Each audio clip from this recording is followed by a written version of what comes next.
Billiard. I got so much motherfucking design on right now. Break it down, bring it back, make it clap.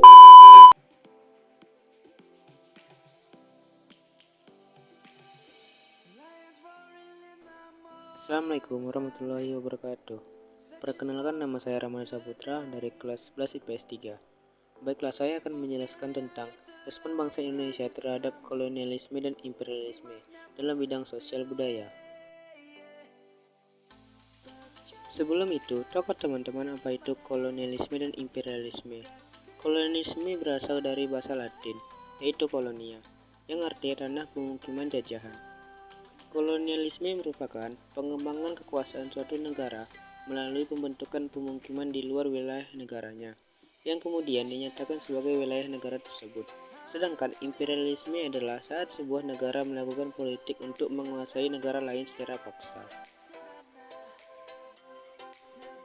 Banyak dampak yang dirasakan oleh bangsa Indonesia karena ada kolonialisme dan imperialisme. Salah satu contohnya di bidang sosial dan budaya. Pada masa penjajahan, terutama masa penjajahan Belanda, pemerintah kolonial sering berkomunikasi dengan bahasa Belanda. Kebiasaan tersebut sedikit banyak mempengaruhi budaya penduduk Indonesia, terutama di bidang bahasa. Beberapa kata memiliki kemiripan dengan bahasa Indonesia. Selain bahasa, bangsa Barat juga memperkenalkan berbagai macam hiburan, seperti musik internasional hingga tarian dansa. Arsitektur khas bangsa Barat juga banyak digunakan pada masa penjajahan. Banyak bangunan bersejarah seperti Lawang Sewu di Kota Semarang yang menjadi saksi bisu dampak kolonialisme di bidang budaya. Sedangkan dalam bidang sosial bisa dilihat dari penyebaran agama Kristen Katolik dan Kristen Protestan. Penyebaran agama Katolik dan Kristen Protestan tidak lepas dari para misionaris yang berasal dari bangsa Barat. Masuknya peradaban bangsa Eropa di satu sisi memberikan dampak positif dengan memajukan aspek kehidupan bangsa, tapi di sisi lain dapat memberikan pengaruh yang negatif. Contoh yang pertama ialah terciptanya kelas sosial dalam masyarakat. Bangsa Eropa dianggap sebagai yang tertinggi, disusul oleh Asia Timur Jauh, sedangkan golongan bumi putera sebagai warga asli mendapatkan perlakuan diskriminatif. Yang kedua ialah dalam bentuk karya sastra. Respon terhadap imperialisme dan kolonialisme dalam bentuk karya sastra menjadi ciri khas pada masa kemerdekaan.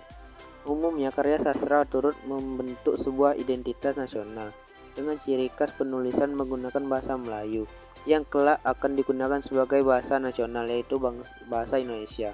Berbagai karya sastra diterbitkan oleh Balai Pustaka. Contohnya sastra pada masa itu antara lain Siti Nurbaya. Ada pula Sunani Pane yang menuliskan puisi modern dan merupakan sastrawan berpengaruh khususnya di bidang pengembangan kebudayaan yang berpakar dari kebudayaan pra-Islam. Selain itu ada pula Mas Marco yang menuliskan buku berjudul Student Hijau. Yang ketiga yaitu dalam seni musik. Seni musik memiliki nuansa menggelorakan perjuangan. Salah satu tokoh dalam bidang seni musik tersebut adalah Ismail Marzuki. Ismail Marzuki merupakan musisi pemberontak pada zamannya. Ketika pemerintah kolonial Belanda memperlakukan pembatasan hak untuk berserikat dan berkumpul terhadap organisasi-organisasi kebangsaan, dan rakyat dilarang keras mendengarkan lagu-lagu mars partai politik dan kebangsaan, jiwa Ismail memberontak. Judul lagu Ismail antara lain Banyu Biru, Bintangku Serba Rimba Malam, dan lain-lainnya. Yang keempat, runtuhnya feodalisme. Penjajahan Belanda atas Indonesia mengakibatkan runtuhnya kekuatan feodal di Indonesia saat itu. Selain itu, kedudukan perekonomian penguasaan pribumi juga melemah pada saat pemerintahan Belanda. Hal itu pun mengakibatkan turunnya derajat dan kehormatan penguasaan pribumi.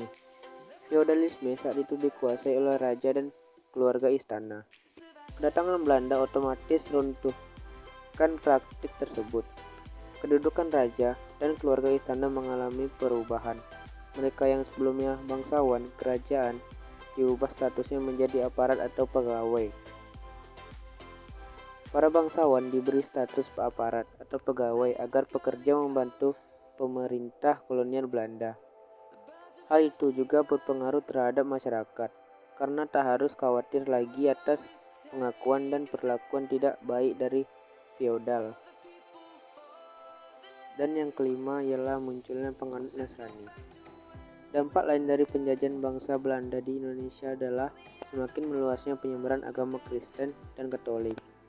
Agama Kristen dan Katolik sebenarnya telah dikenal masyarakat Indonesia sejak kedatangan Portugis pada abad ke-16. Pada masa penjajahan Belanda, penganut Kristen dan Katolik Indonesia semakin meluas. Penyebaran agama Katolik oleh bangsa Belanda dilakukan oleh misionaris Gonzales Veloso, Fernão Pinagra, dan Simon Vaz.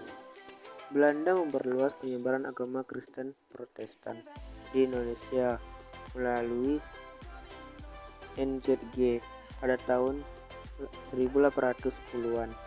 Penyebaran agama Kristen Protestan oleh NZG berdasarkan dengan Alkitab. Selain dampak negatif, kolonialisme dan imperialisme juga mempunyai dampak positif bagi bangsa Indonesia, yaitu adanya mobilitas sosial dengan adanya gelombang transmigrasi, munculnya kelompok buruh dan kelompok majikan, munculnya masyarakat terdidik karena tuntunan memenuhi pegawai pemerintah, sehingga menyebabkan didirikannya sekolah-sekolah di berbagai kota.